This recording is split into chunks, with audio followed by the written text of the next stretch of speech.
right. So.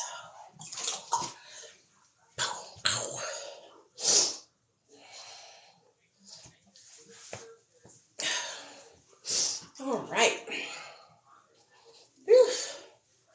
No matter how sick I feel, I still do my skincare every night because it's important.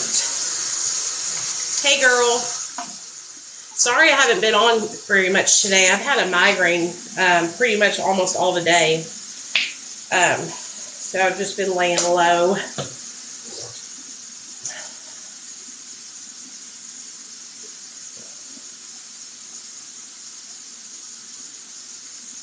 I do need y'all to help me with something. Do y'all remember how last night on my other account I said that my live got reported after I signed off? Well, I woke up this morning and it says I'm permanently banned from that account, my 37K following account, which is fine. This is why I have backup pages, because of this very reason. But what I need you guys to do is to, if y'all don't mind sending in a couple of emails on my behalf, you know, I've already done it. Now my account is still showing active, like I can still see it, so that's good. Usually if they're going to permanently ban you and you're not going to get your account back, you won't even see your account. It'll be completely wiped off. So a lot of you guys are going, where's part 38 of A Broken Girl with a Hole in Her Soul? If you guys want me to, I can put part 38 over here until I'm able to post on my account again. So what I'm going to do is I'm going to go over there after we get off here, and I'm going to take a comment and reply to it over here with part 38. And so, because now we're starting to get into like me getting sober and everything. And so it's going to be good. It's going to be a good part. It's the good part. So that's what's going on. My backup account, my 37K account, I'm permanently banned on it right now. So we'll be doing everything from this account and then my Nicole Loves to Eat account. So if y'all don't mind, let's get that Nicole Loves to Eat account built up, okay? It's not even at 8K yet. So I need to go ahead and get that account built up to at least 10K. Oh, you know, girl, somebody probably reported me, mass reporting me. It's okay though. I'll get it back. You know what I mean? Hey, honey, how you doing? If I can get this account back, then I'm sure I can get that account back. Sorry, y'all. I'm cleaning my psoriasis ears. Y'all know the deal. This is part of my skincare. Is cleaning the psoriasis out of my ears. Oh. So, anyway, I'm not going to let it make me upset because that's what I normally would do. I'm just going to say, you know what? I know I'll get it back. Hey, Tori, what's up, honey? This week I'm on my period, so I've been really not feeling the greatest. I've been feeling really under the weather. Thanks, girl. Thanks, Anchor Girl. Yeah, I've just been feeling really under the weather. I'm trying to get back to my normal self. But like last week was a rough week for me, you know. It's really difficult when you're trying to help people and do the right thing and people are trying to hurt you. You know what I mean? Like it's been really, really hard for me. And I'm trying to like ignore it, you know? And so that's what I'm going to do from now on is just ignore it. I don't want to even talk about it, but I just want you guys to know that that's what has been going on is like, I've been struggling, you know? And I'm just going to be straight up with you. Like, I want you to think about this, okay? Imagine okay, so this is like a job for me, right? Posting is kind of like something that I do as part of my job. But it's also something that I do because it inspires me and it's fun.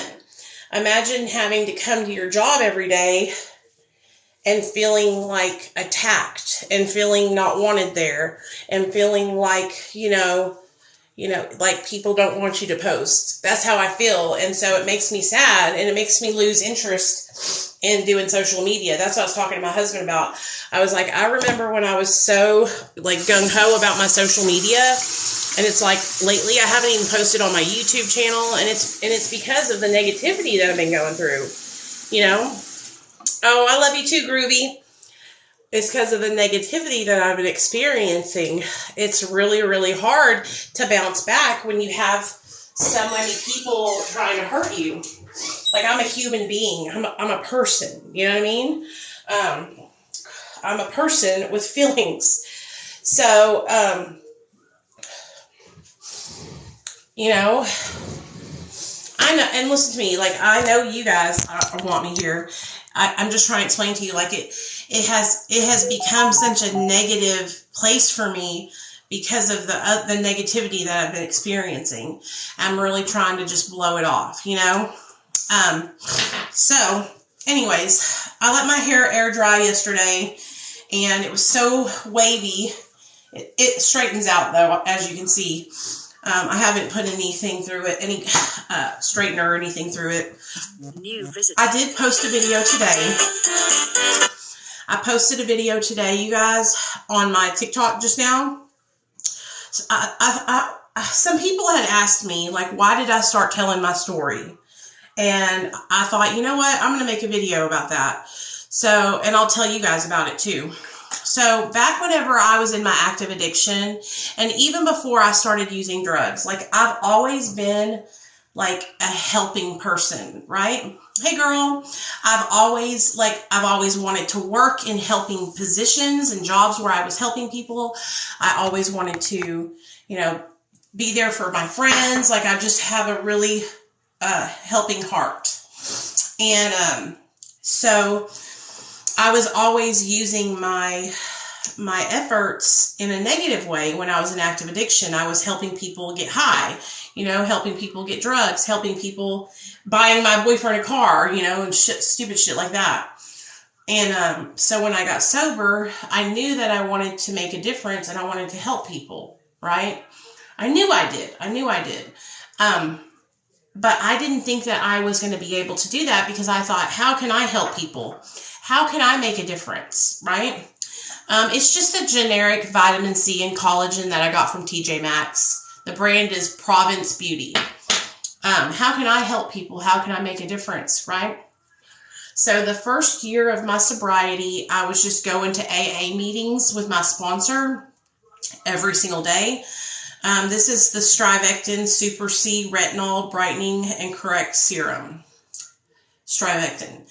I was like, I knew that I wanted to help people. What was I saying? Oh, yeah. So the first year that I was sober, I was just literally focusing on fighting for my child, right? Because my son was in CPS custody.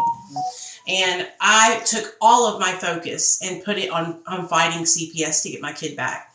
And once I was able to get my son back, then I was able to start focusing my efforts on doing other things. So I started watching Facebook recovery people. So back in like 2016, 2015, there was this new wave of people that were coming out and sharing their testimonies online, right? Because you got to understand, like, that was kind of something that people looked down on, because they would say that you're supposed to be anonymous. Hey guys, hey y'all, thanks for the gifts. I appreciate it.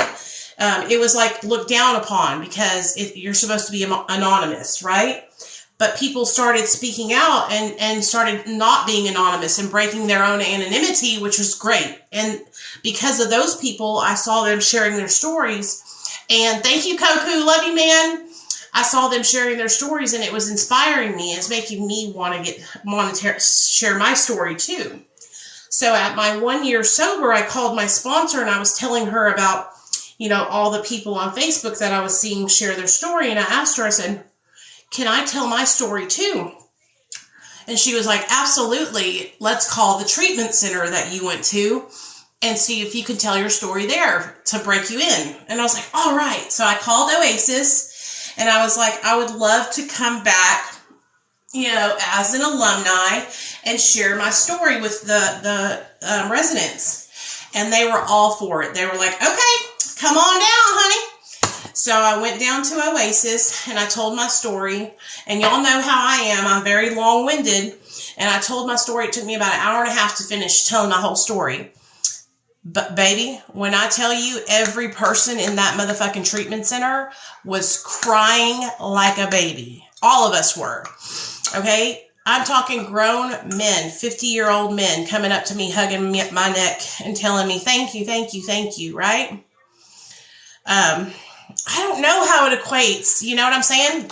What I would tell you to do if y'all want to support my mission is to hit my PayPal in the bio. There's a link that says like buy me a coffee. Do that if you want to support my mission. But you don't have to do anything like that. Okay? I just appreciate y'all being here and supporting me. So I told my story. We were all bawling our eyes out. And it really made me feel like, damn, I can do this. I can share with people and make a difference, right? Like I can inspire people to want to change their lives, right? Just seeing the response that I got from the 30-something people in the treatment center that day, it was like, I can do this. I can help people. I can give people hope, And so I started sharing my story on Facebook. Sorry, I'm getting a little bit emotional. I started sharing my story on Facebook. And one thing about me is I am so honest and transparent about everything. I say things online that a lot of people would never say. And so when I came online, I started talking about being on Suboxone and being in recovery. And that was back in 2016, before there was a lot of support for MAT. Okay, back then they would laugh you off of the internet. And that's what happened to me. There was a lot of people who supported me, but there was a lot of people who commented and was telling me I had no business sharing my story. Oh, thank you. I shouldn't be telling people my story. I'm not even sober myself. I have no business trying to help people because I'm on Suboxone. Like, it was rough, you guys. It was rough. And I got super duper discouraged. Super duper discouraged. Hey, Apple user, I am too. I'm on 0.25. After I get done telling the story, I'll talk more about that. Okay. And so I got super discouraged and I was like, man, fuck this shit. Like, fuck Facebook. Right. And so I deleted my whole account, you guys. I deleted my account and I went over to YouTube and I started a YouTube channel. And back then I called it, Real Talk Recovery. Okay. I called my YouTube channel Real Talk Recovery. And so, hey, Tater Tot, I had really good dental hygiene and I would go to the dentist and stuff like that. So that's why my teeth are still in my head. So I went to YouTube and I started my YouTube channel and I called it Real Talk Recovery. No, at first it was called Nicole's Recovery Journey. Okay. And I had it like that for like 6 months. And then I changed it to Real Talk Recovery. And it was like that for like 4 years. And so I started sharing my story on YouTube, no holds barred, like telling it all. And what I would do is I would go live and I would take you guys throughout the day with me. I was a stay-at-home mom. I had like a little part-time job working for Hallmark, but for the most part, I was at home, I was cleaning, I was doing the dishes, I was making breakfast, I was taking care of my son, and I would just vlog throughout the day, showing you guys my life and talking about recovery and talking about my struggles and talking about what I was going through, talking about my Suboxone treatment, how I was doing with that, talking about me and my husband and how we were staying sober together, just a lot of stuff, just sharing everything. It was probably like 2 years into my YouTube channel where my channel started to grow a little bit. And that's when I started collaborating with other YouTubers that were a lot bigger than me. And like I went on Lockdown 23-1. I went on the Tamron Hall show. I went on Dr. B's channel. I went on, so many people's channels.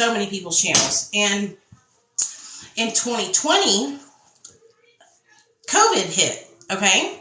And it was March of 2020, okay? And when COVID hit, it shut down all the 12-step meetings that everybody was going to, right? And so a lot of people were reaching out to me and saying, hey, Nicole, like, we don't have any meetings to go to. We're struggling. We want to relapse. You know, what? We don't know what to do. And I was like, I know what to do. We're going to start a fucking meeting and we're going to go live every fucking day. So in 2020, I started going live every single day. Yeah, 23-1 is a YouTube channel on YouTube. He's got like 700,000 followers, or 1 million now, probably. And I started doing meetings Monday, Tuesday, Wednesday, Thursday, Friday, Saturday, Sunday. Every single night, you guys, at 7 p.m. Central, I would be live and we would be talking recovery. I mean, hours, 2-3 hours at a time, right? And all of this, I'm doing all this and I'm not getting paid to do any of this, right? All of this is just me doing it because I wanted to help other people and it was helping me. Don't get it twisted. I wanted to help other people and it was helping me at the same time, right? So 2020 was a great year. My channel grew exponentially. I got my job working for Dr. B. I started working on other social media platforms like my Facebook, YouTube, Instagram, TikTok, all that. And I joined TikTok in October of 2020. Now, I wasn't going to join TikTok. I felt like TikTok was just a little kids app. I thought there's no way that I can be successful on TikTok. Like, who's going to want to listen to an old lady? You know, there's young girls on here shaking their asses and, you know, that are all sexy and stuff. And I'm just an old girl talking about drugs. You know what I mean? And my boss was like, no, seriously, you really need to join TikTok. You'll love it. There's a place for you. There's a place for you. And so I was like, okay, fine. And so I joined TikTok in 2020. And this account right here is the account that I started on TikTok with. And I just started sharing my story here on TikTok. And that's how I got to where I'm at today. But the whole reason why I'm telling you guys is because I want y'all to know, like, everything that I've ever done on social media has been just me doing it on my own, wanting to help other people. Okay. Like, I don't get paid when you guys reach out to me and you need help and you call my phone or you're messaging me. Like, I do all of this stuff because I love to help people. It's my passion. You know, my job that I have that I get paid from, you know, I answer the phones for a treatment center. I answer the phones for a medical office and a wound care clinic. And I also handle the emails and messages coming through those different social media platforms. And that's my job. But everything that I do here on TikTok is just me doing this just because I love helping people. It's my passion. It's what I do because I care. And so I wanted to share that with you guys. I wanted to share with you guys that I'm not on here. Like, I don't get paid from TikTok. I don't get paid to go live and talk about my recovery. I don't get paid to do any of this. Okay. And it's hard for me to want to come on here and want to help people and want to be positive when I'm being constantly attacked by people online. It's taken all the fun out of it for me. I used to get so excited about coming on here. I used to love going live. I used to love going live and connecting with all of you guys. But like right now, I feel like I can't even do it because like right now I'm being recorded by these people and they're going to post this video and they're going to make fun of me.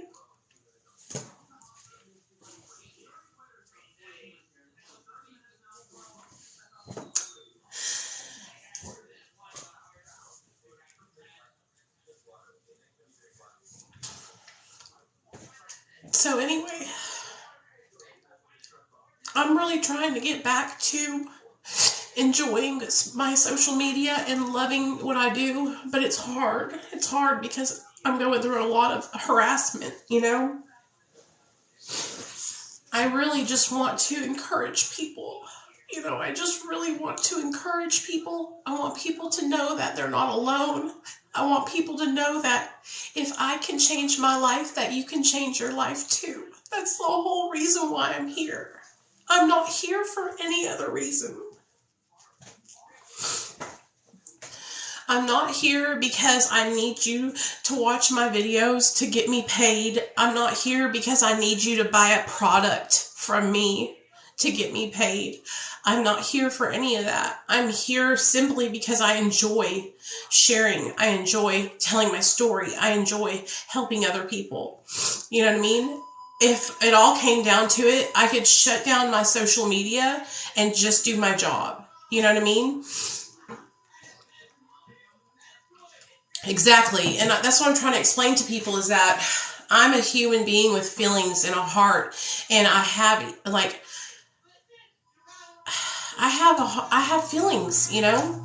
And so I feel like I owe my followers an explanation of why, you know, because you guys had gotten used to me going live every night at 7, and we would have so much fun, and I would do recovery courses, and we would talk about, you know, my addiction and my recovery, and I want to get back to that.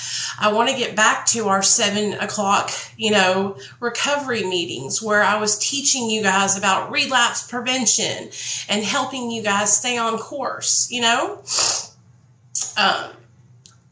So, Savannah, this is more than that, baby. If it was just that, it would be totally not even a big deal, girl, okay? Like, this is so much more than that. This is people calling CPS on me. This is people trying to get me fired from my job. Like, this is a lot more than just a troll commenting something negative. I promise you, girl. That kind of stuff I have dealt with, right? I have dealt with that for all the years that I've been on social media. And I can handle that. Like I said, it's okay to have a difference of opinion from mine. It's okay if you don't agree with what I do or you don't like it. You can make videos commenting about how you don't like my content or anything, you know, that's fine. This is totally different than anything like that, you know? But anyway, my goal is to get back on track. And, oh, really? My son's birthday is July 4th. Yeah, exactly, Grace. Exactly. So my plan, this is the plan, starting this week, starting today, okay? From now on, what we're going to be doing is we're going to either have a guest come on to share their story, or we're going to be talking about some kind of treatment, and some kind of relapse prevention, some kind of recovery, you know, stuff like that. So I really want to get back into that because that's what I enjoy doing. I don't know if y'all noticed this, but like I really love helping people learn about the disease of addiction. I might not be a doctor or anything like that, but I'm pretty educated when it comes to the disease of addiction. And I like to think that I have a way of teaching things that people can understand it. You know what I mean? And so I enjoy helping you guys, you know, learn how to stay sober and learn how to fight your triggers. You know what I mean? That's what I enjoy doing. So that's what we're going to get back to doing. So anyway, now that I poured my heart and soul out to y'all for a minute, I know that Apple user, I saw you said something about Suboxone. So what you got going on, honey? I'll help you out. And like I said, everything that I talk about on here is just me talking and sharing my opinions, right? If you're on subs and you're trying to get off of them, of course you should always talk to your doctor, right? Of course. Like, I feel like that should be, like, common knowledge. But I have to say it because people will literally be like, Nicole's giving medical advice. You know, it's like, I used to be able to come on here and, like, share things that work for me. But now, like, I think before I say anything, I think, oh, my God, if I say that, will they say that I'm giving medical advice? If I say this, will they say that I'm this or that? You know what I'm saying? So this is what I'm going to tell y'all. This is not medical advice. I am not a doctor. I am just sharing with you guys what has worked for me, okay? I was on 12 milligrams of Suboxone, okay, for 4.5, 5 years, okay? It took me 2 years to taper from 12 milligrams to 0.25 and get there and stay there. That's the key, okay? Because what was happening during my taper was I would get down and then I would go back up. And then I would get back down and I would go back up. And so, and listen to me, I will be straight up honest with you guys, all right? I have nothing to hide. That's where I was fucking up my taper, was I would go back and forth, back and forth, back and forth.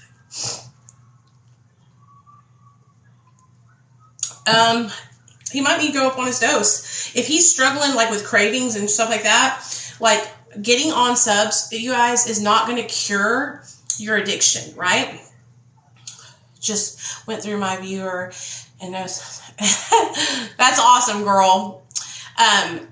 If you get on subs and you're like still struggling with like triggers and wanting to use, right?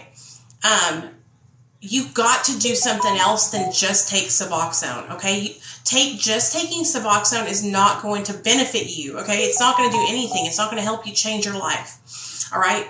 I got on Suboxone and I immediately got into a 12-step program. Now, am I telling you that you have to do 12-step? No, that's not what I'm saying. But what I am telling you is that you need to get into some kind of program, okay? You need to be accountable to somebody else that can help you stay on the right track.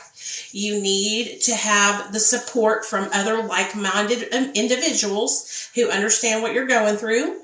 You need to be able to talk to other people about what you're going through.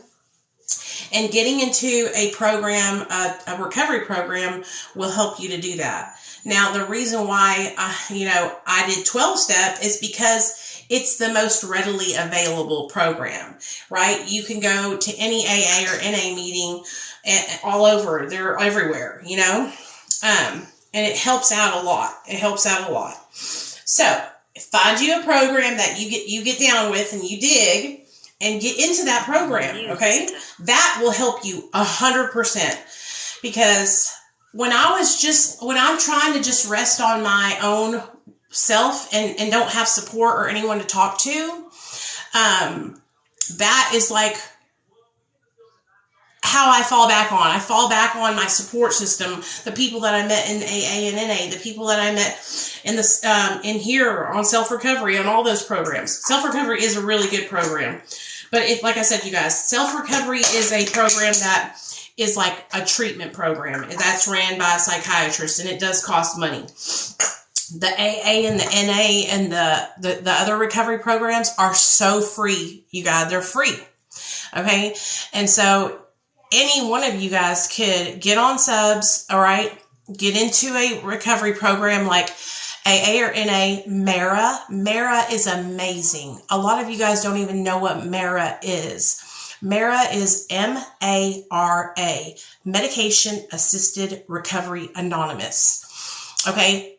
They are starting, like there's Mara meetings in almost all 50 states now. But there are hella meetings online, okay? And they love people on Suboxone. They love people on methadone. They love people that smoke the marijuana. They love people that take kratom. They support all pathways to recovery. All pathways to recovery. Hey, Micah. And so that is the program that I transitioned into once I stopped going to AA, is I transitioned into Mara, okay? And then I started doing Mara meetings on my YouTube channel, and that's the meetings that we did all of 2020 and 2021 was those Mara meetings. Thanks, girl. I appreciate that.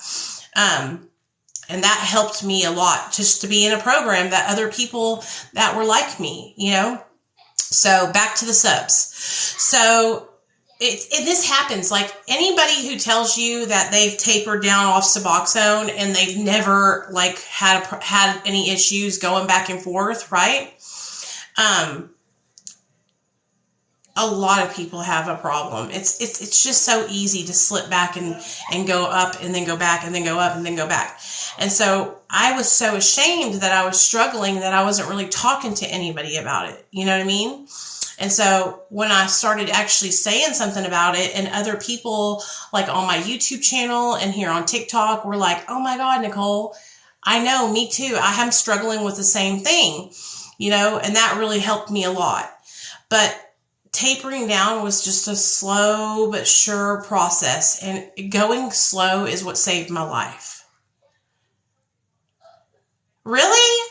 Oh, Sierra, I was wondering what you were talking about, girl.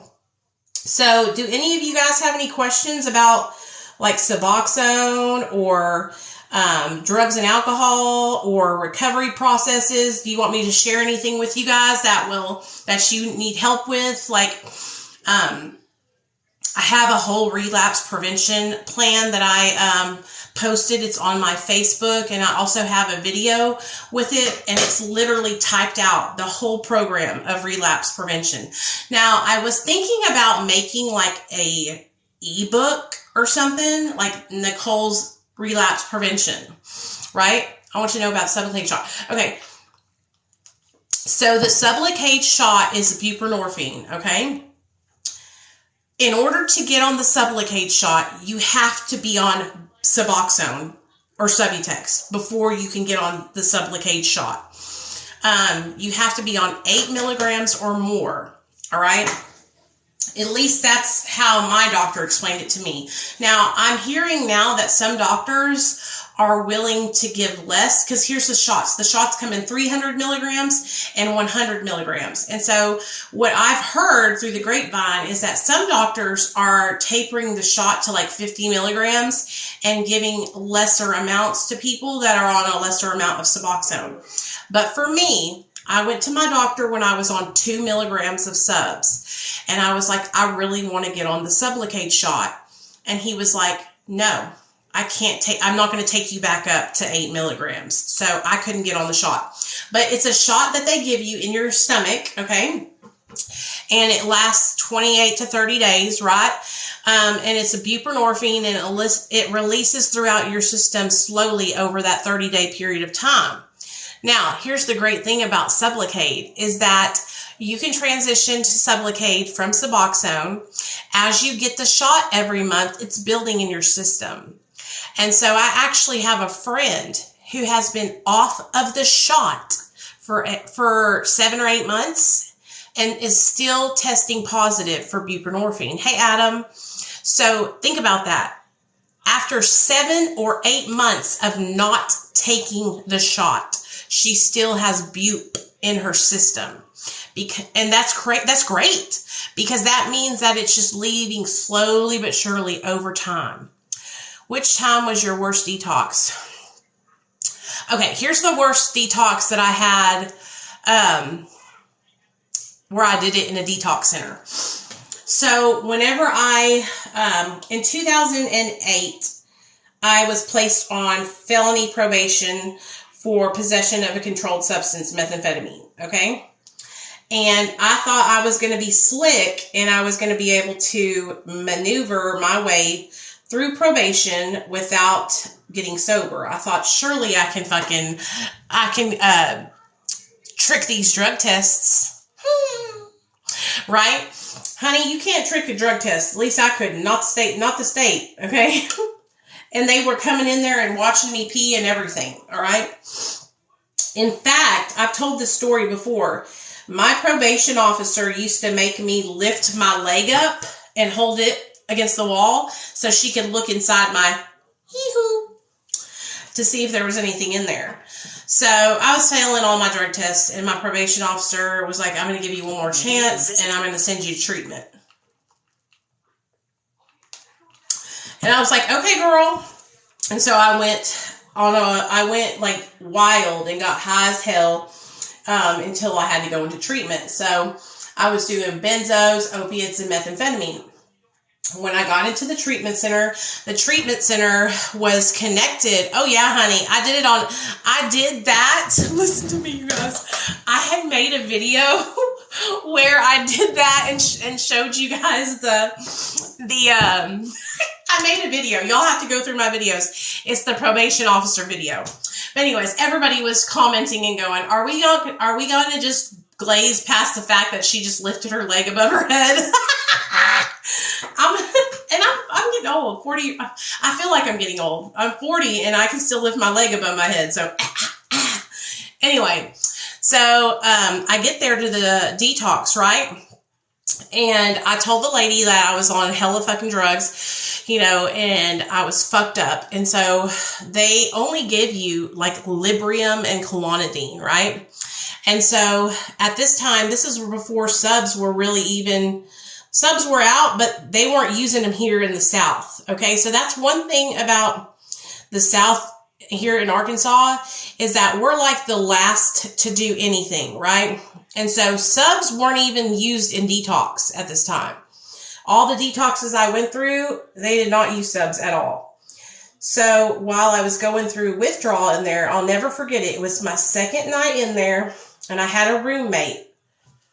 I went to get up out of the bed to go potty because I could feel it coming. You know, when you start clenching your butt cheeks together because you can feel the diarrhea coming. You can literally feel it. So you're using every muscle in your body to clench your cheeks together.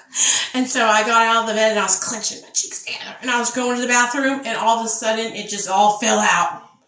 It was just like water. That's how bad it was. Okay. I want you to imagine in the middle of the night, okay, I'm like literally sweating and cold at the same time and I'm clenching and all of a sudden, like a water faucet had just gotten turned on. And I was mortified, okay? The girl woke up. I said, please go out of the room because this is going to be literally so bad. And I was on the floor like trying to clean up this diarrhea shit with a fucking towel.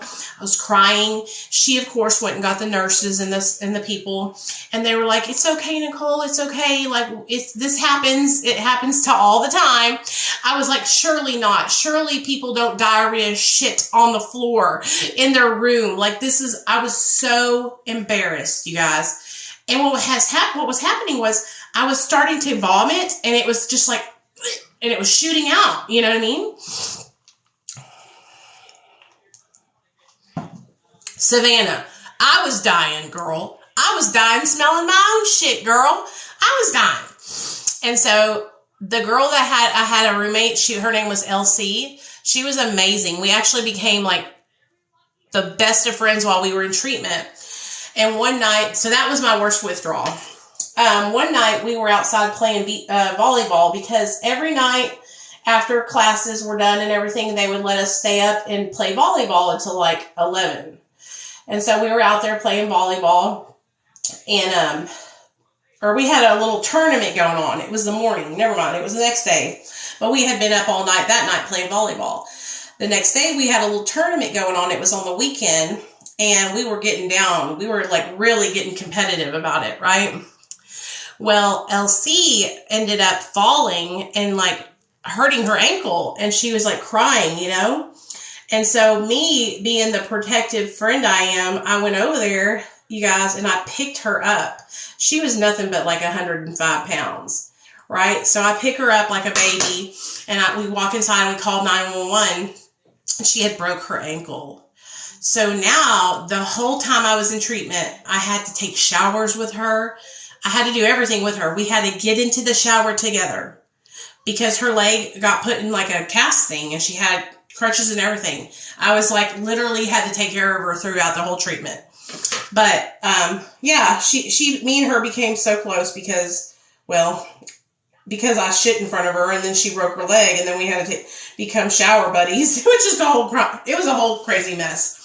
But the guy who owned that treatment center was a recovering heroin addict and he was so cool. They had little basset hound dogs.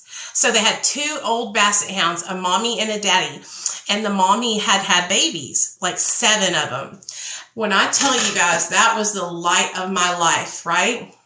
Coming in there and seeing those basset hound puppies every single day. Okay? Every single day I would come in and see those little basset hound puppies.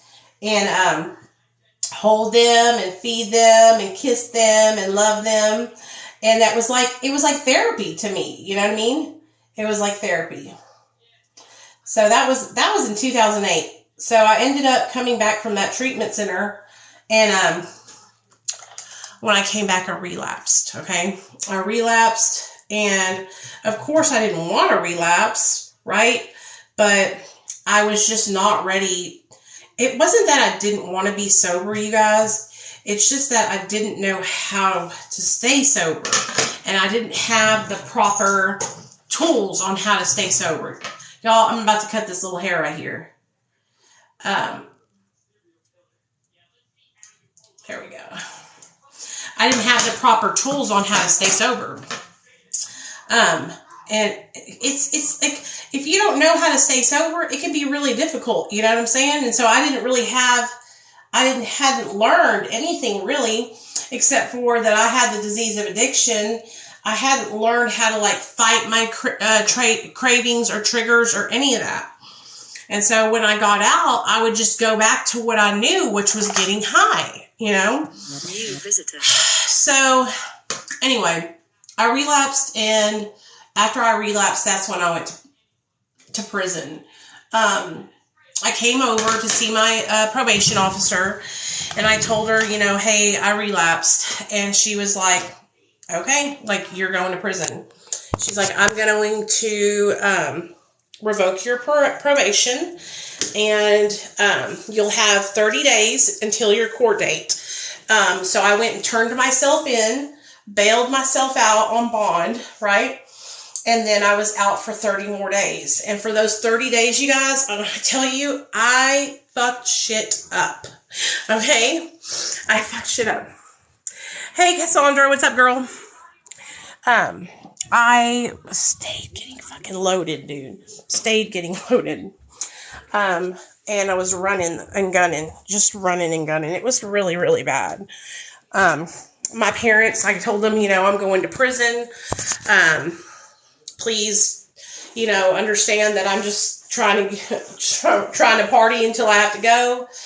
And I remember when I had to go finally to county jail and to the court, I called my parents, and I told them, don't even come up here. I'm leaving my car in the courthouse parking lot. My keys are in the gas tank thingy. And just come and get my car, you know? And so I took 7 bars and took those bitches, and they put me in shackles and took me to prison, took me to county jail. And when I went to county jail, you guys, I was so scared because I had never been locked up before.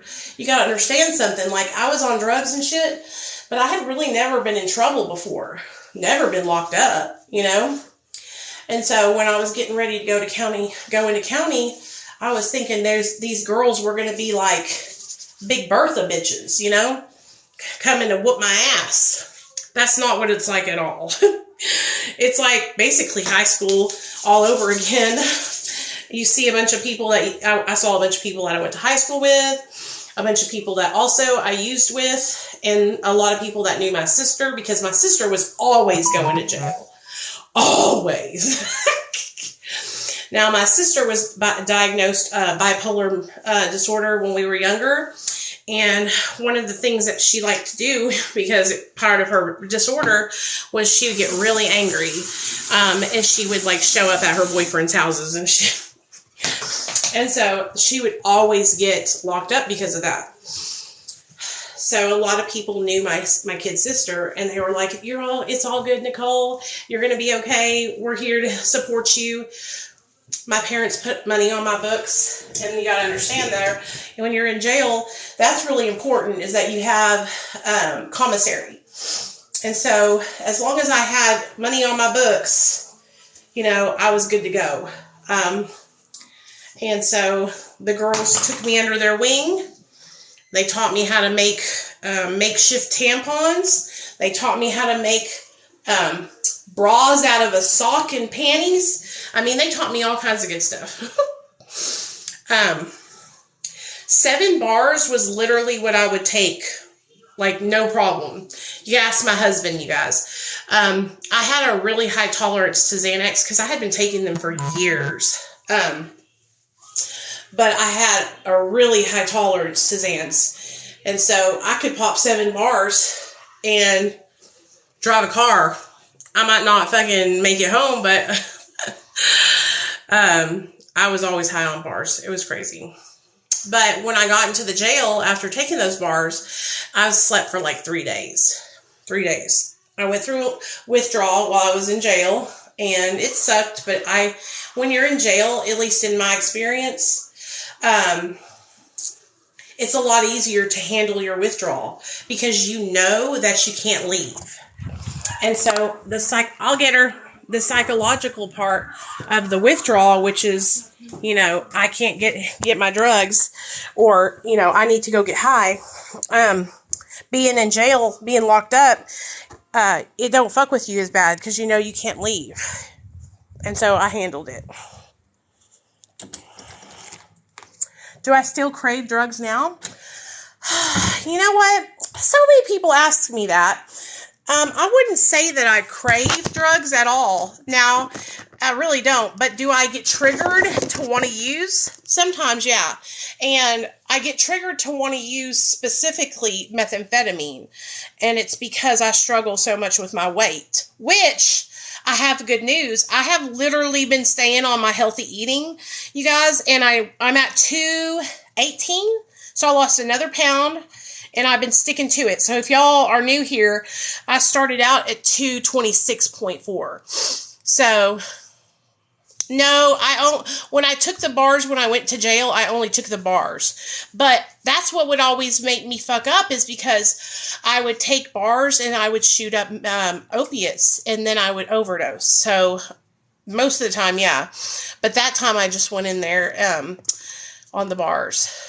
So I wouldn't say that I crave drugs, you guys.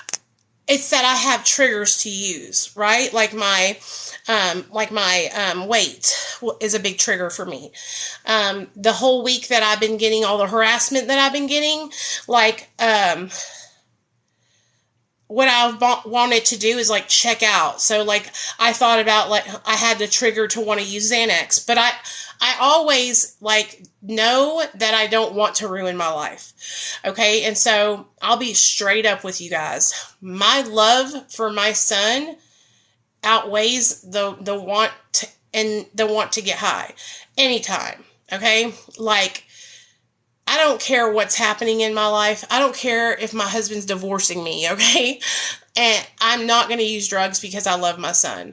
And my son has saved my life. And that works for me now.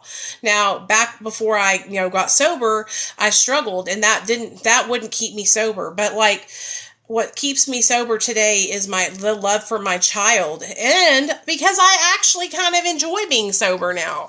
And I enjoy remembering what happens. And I enjoy, a lot of what keeps me sober is I enjoy being able to help other people. I enjoy being a part of, the recovery community. My thoughts on medical marijuana, or on marijuana. I don't really have a problem with it. I have smoked before, but because it's illegal in my state, I can't partake unless I have a medical card, so I just don't partake. If I had a medical card, I would totally be on some edibles.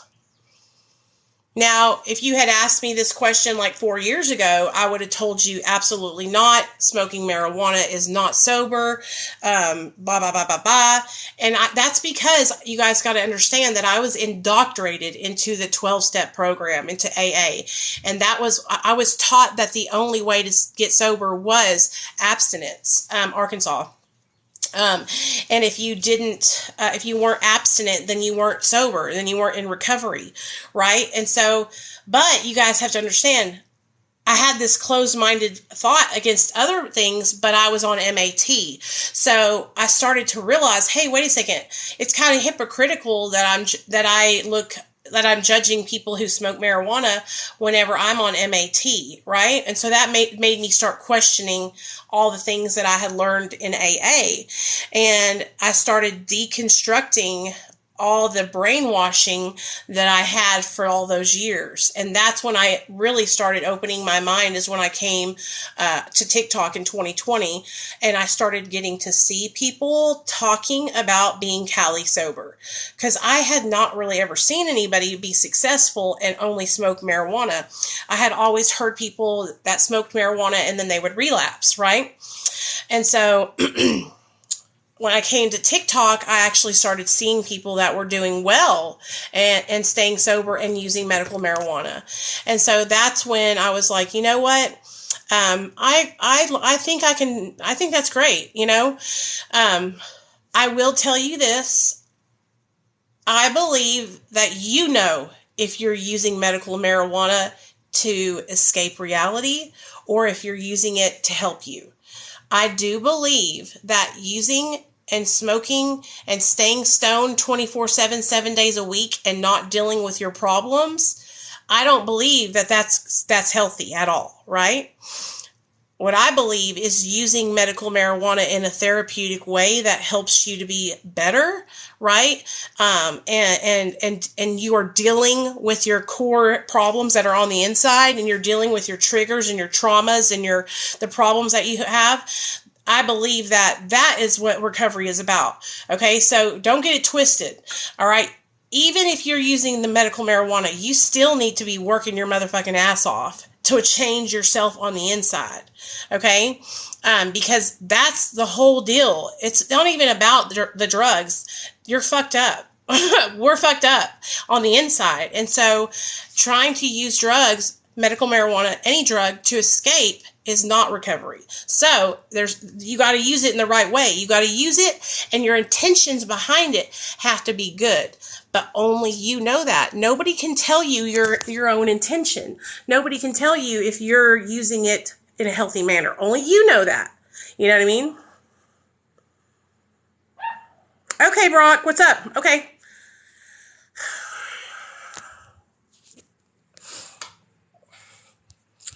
Do y'all understand what I'm saying? Okay, yeah, message me.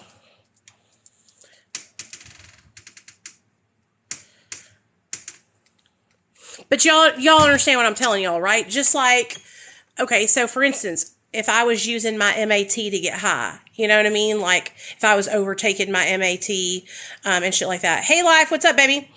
But like I said, nobody can really tell you that. Only you know if you're doing things healthy, you know? And that's the thing. That's where the honesty comes in. That's where being honest, open-minded, and being honest with yourself and somebody else about what you're doing and your intentions behind things is very, very important. If you're lying to yourself and lying to other people, then that's not healthy. That's not recovery, right?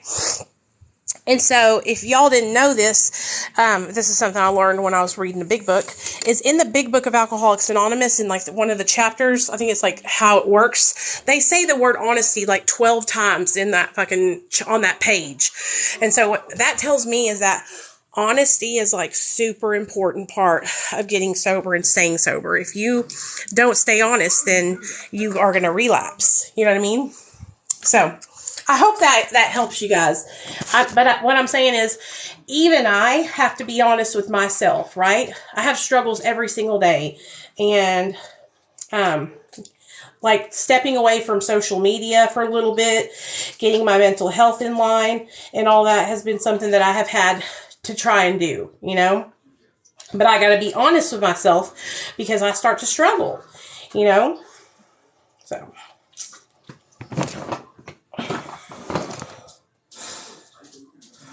yeah, that's what you got to do. And you're lucky that you have a great sponsor.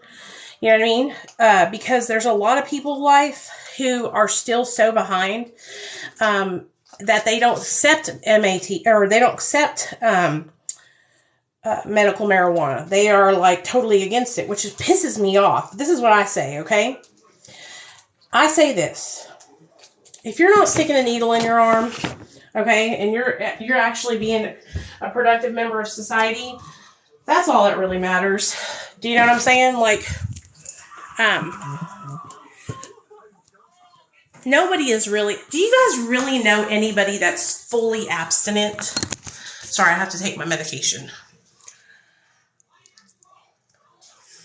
Do y'all know somebody that's fully abstinent?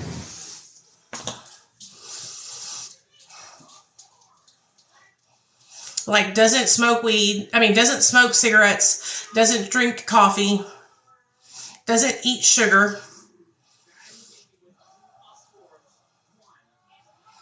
And I know what y'all are about to say. Y'all are going to go, come on, Nicole. That's crazy, right? But it's true, though, you guys. Think about it, okay?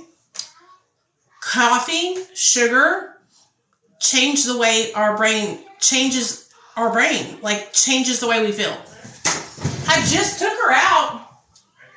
Like, just now brought her back in. Maybe she wants to lay down with you. I don't know. Maybe she does when you go back out. You know, what do y'all think about that? Yeah, definitely. I saw a video about transfer addiction, and I was addicted. Stay.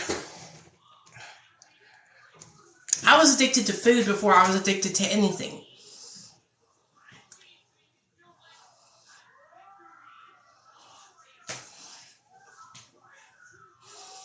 Yeah, me too. That's how my addiction started. Alcohol is really bad.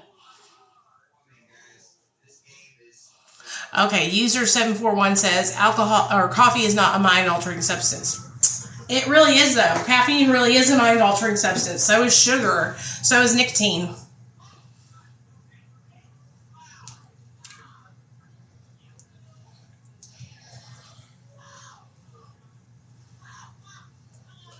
Me too, girl. I love me some food too. And then somebody else's argument was, well, I don't steal to get coffee and to smoke weed, right? The reason why you don't steal to get coffee or to get coffee and sugar is because coffee and sugar are readily available. If they were not readily available and you were addicted to them, then you would do what you had to do to get them. You know what I'm saying? The reason why people are on them and take them is because you can just buy them anytime. You know? Yeah, somebody said something about not plucking my eyebrows. And it's like, I just pluck all this right here. This is how my eyebrows naturally grow. Excuse me. And if I don't pluck this little bit right here, then they will literally grow all the way down. No, I was taking my Suboxone. I don't get. But I had to get open-minded because here I am. You know, I was in AA for like I said, like 5-6 years, right? And I take it in the evening time because if I don't, I won't sleep because it's such a little bit of amount. Then it helps me to go to bed.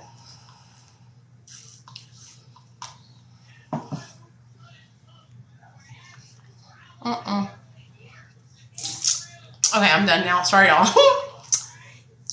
Yeah, so I don't drink energy drinks because I don't like the way they taste, but I do take caffeine, and I'm addicted to caffeine, you know, and I believe, you know, we have to be honest with ourselves about that, you know, but I also know that, you know, yes, I have a dependency and addiction to caffeine, and I would rather be addicted to caffeine and sugar than to be addicted to crack cocaine. You know what I mean? Oh, thanks, Life. Yeah, anytime you want to come on, just let me know. For those of you guys that don't know, I do post those interviews, which I have to post Koku's on my YouTube. I Megan, I go to a meeting every day, girl. Every day. Because I do meetings online. And so I try to go to one every day. If I can't go to one every day, or watch like a story time, like somebody's story about their recovery or something like that, then I try to do it like at least 3 times a week. So Koku came on last night and then his phone died. So he was telling his story, but he's actually going to be coming to Memphis this weekend, which is like 2 hours away from me. So he might come over and we might do the live stream together. But the reason why I brought up the, hey Raya, what's up, girl? I love you. I'm praying for you. I don't see him. I don't think he's still here. What was I going to say? Shoot, I forgot what to say. Oh, yeah. The reason I brought up the coffee and the nicotine is because people in AA like to pick and choose substances that they accept as sober, right? And so people in AA will say, you know, oh, you're not abstinent because you're on MAT.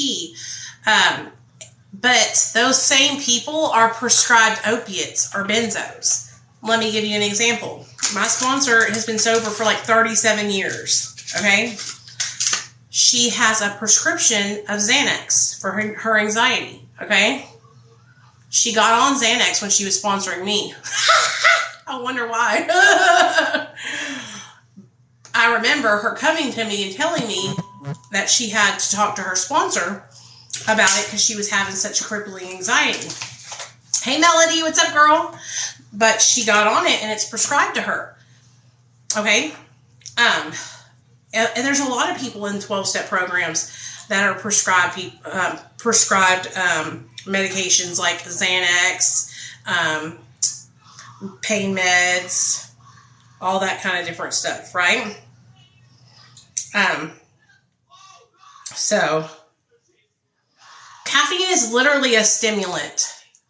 It's literally a stimulant, man. Okay, whatever you want to say, it's literally a stimulant.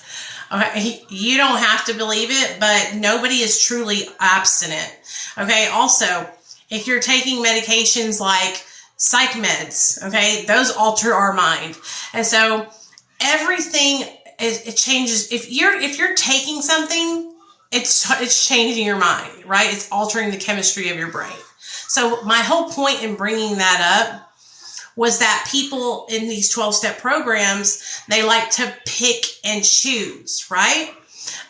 What is acceptable and what's not. But what the program says is that they're not doctors and it's not for them to choose or govern. Okay, that's what the program tells you. But what happens is you get people who are like, thank you, honey. You get people who are like, they're like rogue sponsors. Let me tell you this. Rogue sponsors who tell their sponsees that they can't take psych meds. For example, here in Arkansas, there is a legit sponsor family. My friend Christy was actually working with one of them. She was their sponsee.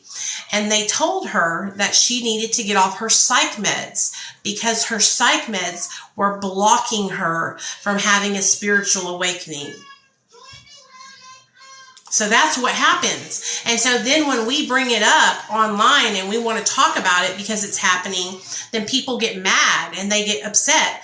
Listen, okay, I love the 12 steps. The 12 steps are amazing. I think every single person in the world should work the 12 steps. What I think is fucked up is the people in the 12-step programs who have a holier than thou attitude. Okay. And they forget where they came from.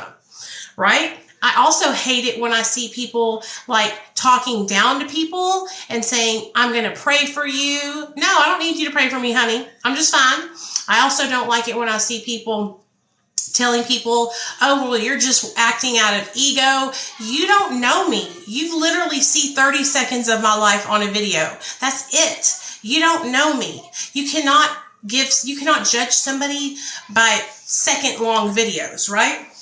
It's harmful to people. And that's why I hope that people that are in these programs hear the criticism that those of us are telling them, hey, I experienced this in that program and it hurt me. I left the program because of this judgment. Hopefully people will hear that, you know what I mean? And they will say, you know what? I don't want to be like that to people. I want to accept people and help people. No, I didn't see it. Did you tag me in it? Okay. I think that's what I'm trying to help happen. I'm trying to help people that are in the 12-step programs to hear this. So that way they can go back and tell their friends, hey guys, this is what's being said about us. And we need to change this because there are kids out here dying from fentanyl overdoses, right? For instance, my dad's best friend, he is amazing too, okay? He's been sober for like a long ass time. He was an alcoholic and a cocaine addict, okay? And my dad was telling him, how long I've been sober and that I'm on MAT. And he was like so proud of me. And he even told my dad, he said, the kids nowadays, I'm an old alcoholic. I cannot relate to what these kids are going through with this fentanyl. And a lot of people need to step down and say that. Like if you're an old school alcoholic who's never, experienced what it's like to overdose from fentanyl, and you have somebody come to you and say, hey, will you work with me? And you don't understand. You might want to say, hey, I can take you through the steps, but I just want to let you know, I don't know how it feels to be where you're at.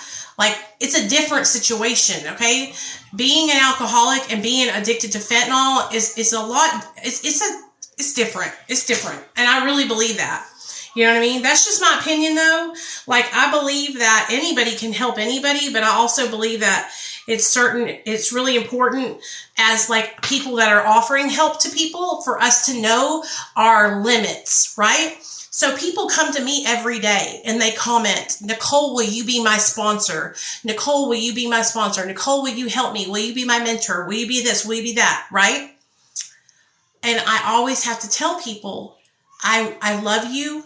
I will temporarily help you until you can find somebody that's permanent. But I can't be that for you because I would not be able to give you all the attention that you deserve to have. Okay, when you're working with somebody, like you need to be able to be there for them, right? I have 2 girls that I'm working with already, and that's enough. Okay, like it's a lot. And then I have all the people that I am helping that are reaching out on here and that are calling the 1-800 number. And so that can get super overwhelming sometimes,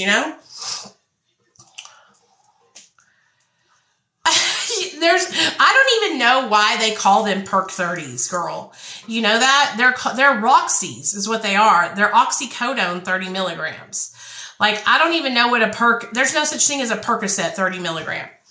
I got a message today on our little messaging board, and this guy was asking, he said, I just got my prescription of Percocet filled. And I was like, okay. And he was asking what the difference between the pills were. And I said, first of all, you need to make sure you got them from a pharmacy. And he's like, yeah, I prescribed them. And I was like, well, they have different imprints for different brands. But it was the most awkward question in the whole wide world because normally people are calling to get off of pills, not to ask me about their pill, the stamp on them or whatever. It was funny.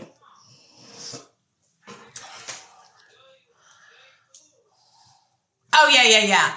I know what you mean. Yeah, that's what the kids nowadays call them, perk 30s. That's weird.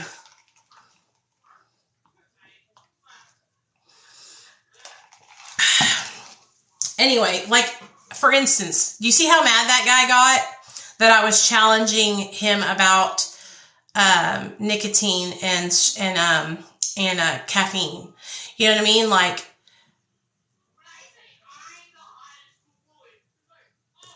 it's the truth, man. Have y'all ever tried to come off of caffeine addiction? Has anybody in here tried to quit caffeine or sugar? have, and you know what it's like? Fucking horrible. The withdrawals from caffeine are hardcore. Hardcore. But that's what I can't get behind. Like, if you are going to go down in flames, like sitting there and defending the program over some caffeine and nicotine, like, come on, man, it's not that serious.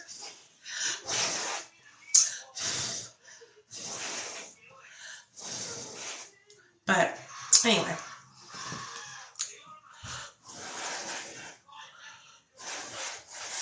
I don't think so, backdoor, but I don't know. I'm not for sure, baby.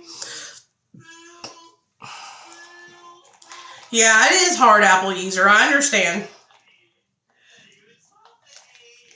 They do.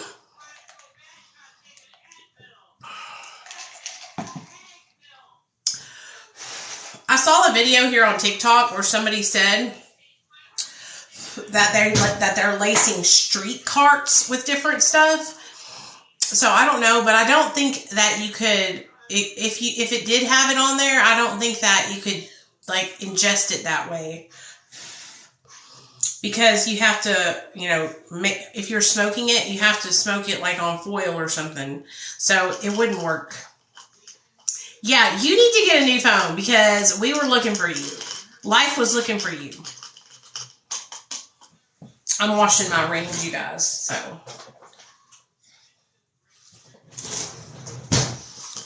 If you're buying street carts, you need to be careful, and you need to just be careful all in general with everything, you guys, because fentanyl is just a killer, And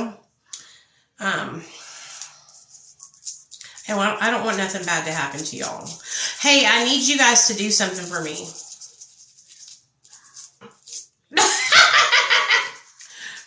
She's alive, Rachel. That's what we do know.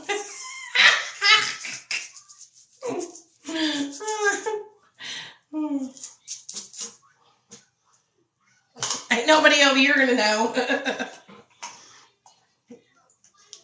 You might want to go ask the other girls. They probably know.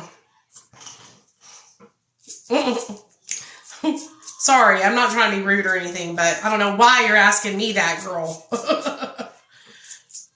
I'm the most horrible person in the world because I said I didn't care.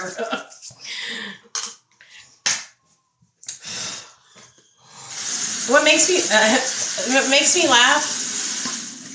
No, they didn't, John. They didn't. Thank God. I mean, if they did, it wouldn't have been a big deal, but it's just the freaking fact of the matter. You know what I'm saying? They didn't. The DEA hasn't. The FBI hasn't. The medical board hasn't. All the things that have happened, that person has tried to do, have not happened. So, I'm just going to keep on being honest and transparent like I am. And that's what I was saying the other day. Like, you can come on here, you guys, and you can watch my videos, and you could literally sit here with us, and you can see what I'm about. You know what I mean? Like, I'm not over here doing illegal shit. I'm not trying to hurt anybody. I'm just sitting here talking about recovery and my experiences, Sure, sometimes I might get out of pocket and say something smart, to people that are being ugly to me. That's one thing. I never pop off to anybody for no reason, okay? It's when I am attacked or it's incited, right? And sometimes, you know what? I have every right to do that, especially lately here. And with the whole girl that decided to fake her death, like, the reason why I popped off is because I knew she was faking her death. Like, I was literally in that live when her sister came on and said she's not dead. You know what I mean? And a day before that, she had just made a horrible video about me, saying that nobody liked me and some other mean ass shit, and nobody says anything about that. You know what I mean? Nobody says anything about the mean ass video she made the day before telling me nobody fucking likes you. You're a dead, and it was a fucking mean ass video. And you know what I did? I didn't say nothing. I didn't make a video about her. But I'm the bad one. That's why I can't handle people. That's why I can't handle people here on TikTok. It's like reality isn't a real thing. with them. Okay? Reality is not a real thing. Like, why would you? And then what I don't understand is like, so everybody is just going to gloss over the fact, you know, that this girl literally faked her death and had everybody in the recovery community crying, okay, because she stole money from people. So we're just going to like gloss over that. But I'm a horrible human being because I said I didn't give two fucks. At least I'm honest about it. At least I take responsibility. Other people are just in another reality. Do you know what I'm saying? Like, that's one thing about me. If I do something, you guys, that I shouldn't have done, I'll say that, you know, like, yeah, I shouldn't have said that. That was not nice. That was nasty, right? I can admit that. But these other people, they will never admit it. They won't apologize, nothing.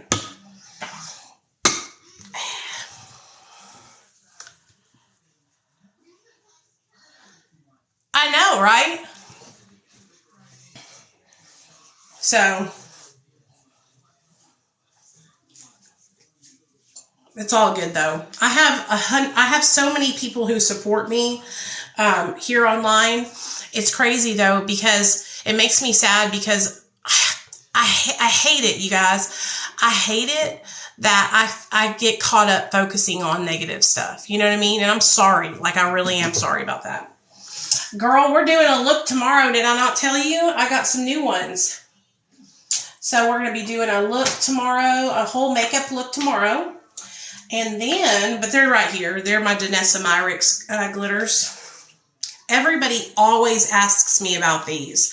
The last video I made, like a couple days ago, so many people commented on that video. And you know what?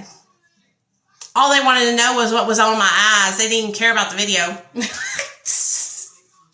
But let me show you this one. I want to use this one because I haven't really used it. So let me show y'all.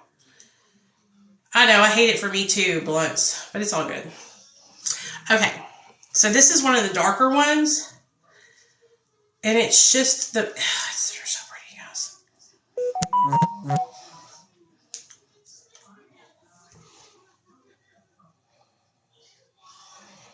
This one's pretty. Okay. It's hard, Grace. I'm trying to get better at it, girl. I really am. I really am trying. I know, it makes me sad because I want you guys to make content. Listen, okay? I probably get out of the 100, let's say this, out of 100%, right? I probably get like 3% hate, okay? And the rest is all positive, okay? Real talk. Then let me show you guys these ones too, because we used, this is the purple one I used the other day that y'all saw in my eyes that was really shiny. I want to use this one, but I just don't know what I'm going to do. It's so dark, so I'm going to have to do like a super dark smoky eye, right? Because it's like, look at that. Okay, that's pretty. And then I'll show you guys. This one is the new one I got. Oh no, this isn't the new one, but I'll show you all this one. Oh damn, is it clogged? Girl. Yeah, it's clogged. Okay.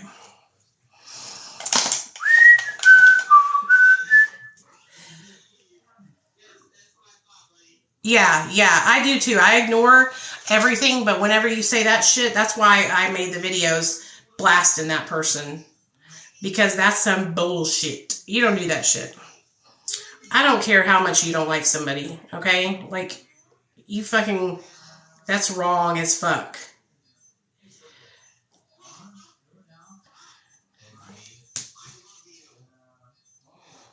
That is so pretty. This one is called Venus. Okay. Then this one is called Fantasy. It's pretty too. Oh.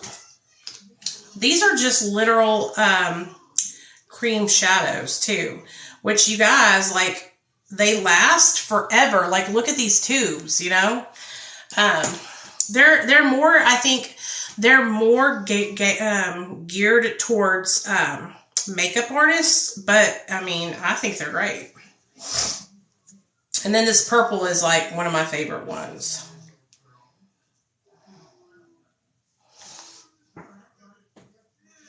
So, they're really pretty. Okay.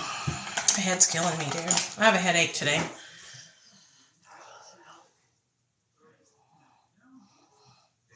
Oh, you have to go to court, man? Well, here's the thing. Are you fighting for custody? Because if I were you, I wouldn't even do that. If I were you, what I would do is, well, I mean, you have a right to visitation, right? A right to see your kid. But you don't want her to pull that stuff out in court. You know what I mean? That will ruin your chances of, you know, ever being able to be in your kid's life. Unless, I guess, they could set something up to where once you have been sober for a certain amount of time. But are y'all, like, fighting for your kid? My hair is driving me crazy, guys, so we're fixing to play with it. Okay.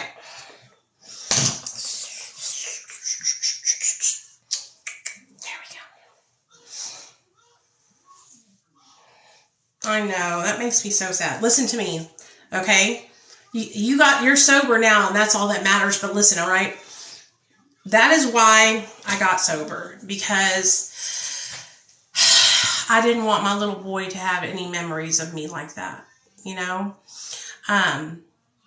Now, I will tell you this. Since we have gotten sober, my husband did struggle in 2020, but we were able to keep my son away from that, and he didn't have to see it or anything like that. So, you know, it's been a really, really fortunate thing. But I'm very open with my kid. Like, my little boy knows that I'm in recovery. His friends know that I'm in recovery. You know, the other day he had his friend over, and they were asking questions to me about CPS. And I was telling him, because his little friend said that, he said something like joking around. He's like, I'm going to call CPS or something like that on my mom or something. And I was like, do not joke around like that. And I told him, you know, it's so serious. You don't want anybody to ever do that, because then you could get taken away from your mom, you know?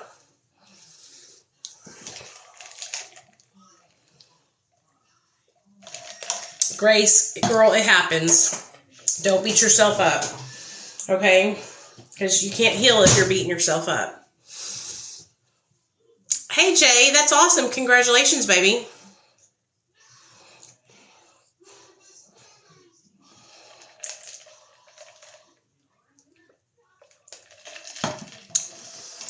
How long have you been sober, Koku? Are you Cali sober?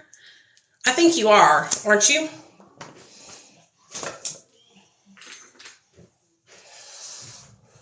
Honestly, I wish that it was legal here, because it does help so much with my depression. But, oh, guess what? I'm getting another tattoo in September. I just have to get the date nailed down. But I called my tattoo girl. And so I have these flowers right here. I think I'm just going to go up my arm with a bunch of flowers and butterflies and just all kinds of pretty shit like that. I might get something on there about recovery. Like, I don't know. I got to think about it. But anyway, I got to go pee, and I'm going to go lay down with my hubby. I love you guys, okay? Love you, Koku. Text me later, and I'm going to go chill out with the boys. Like I said, if you guys need support or if you need anything, from now on, every night at 7 p.m. Central, I'm going to be going live, and we're going to talk about recovery. And if you want to come tell your story, send me a message, and you could be a guest on our next live stream, okay?